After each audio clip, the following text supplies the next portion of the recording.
नाशिकच्या कुंभमेळ्यासाठी नमामि गोदावरी अभियान, कुंभमेळा आयोजनासाठी विशेष प्राधिकरण रामकालपथ विकास कार्यक्रम हाती घेणार। अजित पवारांची माहिती।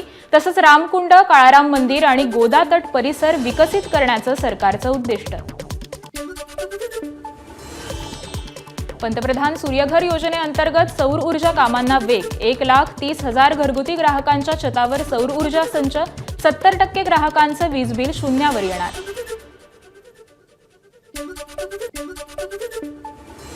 रायगडच्या म्हसळा तालुक्यातील तोंडसूर गावावर भीषण पाणी टंचाईचं संकट। हजारो महिलांचा 3 किलोमीटर चालत पाणीपुरवठा कार्यालयावर हंडा मोर्चा। संतप्त ग्रामस्थांनी लेखी आश्वासनानंतर मोर्चा मागे घेतला। जेजुरी गडावर येणाऱ्या भाविकांसाठी वस्त्र संहिता लागू। यापुढे मंदिरात दर्शनासाठी भारतीय वेशभूषा परिधान करणं आवश्यक असेल। जेजुरीच्या विश्वस्त मंडळाचा निर्णय।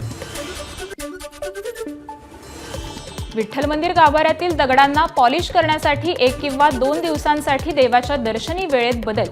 जिल्हाधिकारी आणि मंदिर समितीच्या बैठकीत ठरणार नेमके किती दिवस दर्शन व्यवस्था बदलावी लागणार।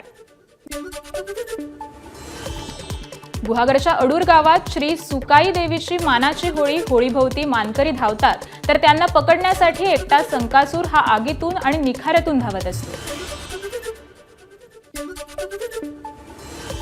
आमदार संदीप क्षीरसागर यांची कथित ऑडिओ क्लिप व्हायरल। ऑडिओ क्लिपमध्ये क्षीरसागरांची बीडच्या नायब तहसीलदारांना धमकी। धमकीची ऑडिओ क्लिप जुलै 2023 मधील असल्याची माहिती।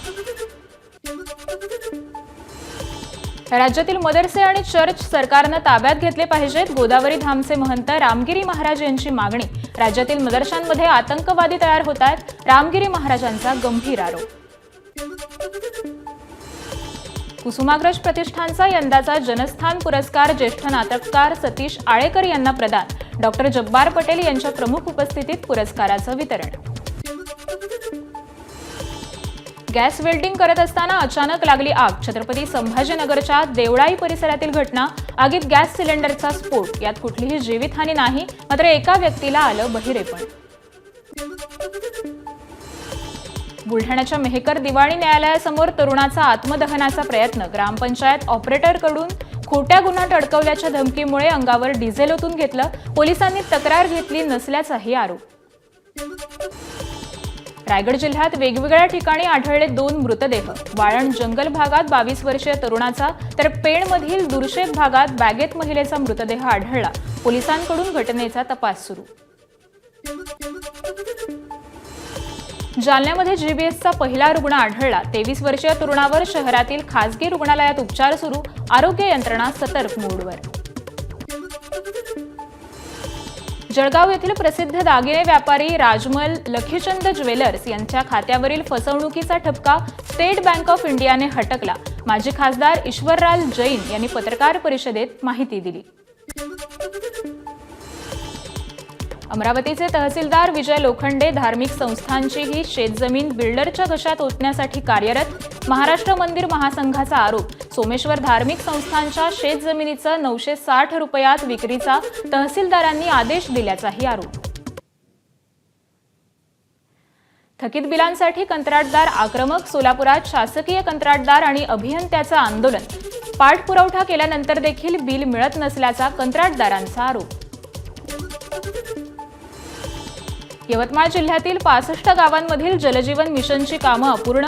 सरपंच उतरले आंदोलनात। पुष्पा स्टाईल आंदोलनाने वेधलं सर्वांचं लक्ष। सातारा शहर पोलिसांकडून चोरीला गेलेले मोबाईल मूळ मालकांना परत। महिला दिनाचं औचित्य साधत 20 महिलांना त्यांचे मोबाईल परत केले। त्यामुळे महिलांकडून पोलिसांचा सत्कार। दोंदणीकूट बांधकाम कामगारांना किचन सेटचं वाटप। गडचिरोलीतील बांधकाम कामगारांची साहित्यासाठी झुंबड। जिल्ह्यातील सर्व कामगारांना एकाच ठिकाणी साहित्याचं वाटप केल्यानं कामगारांमध्ये धक्काबुक्की। जळगावात अग्निशमन जवानांना जिल्हाधिकाऱ्यांच्या हस्ते सुरक्षा किटचं वितरण। जळगाव अग्निशमन दलाला मिळाले नवे फायर फायटिंग सूट।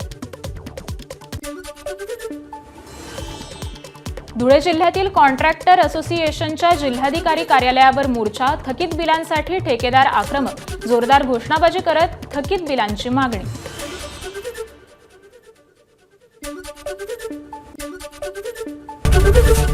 एबीपी माझा, उघडा डोळे बघा नीट.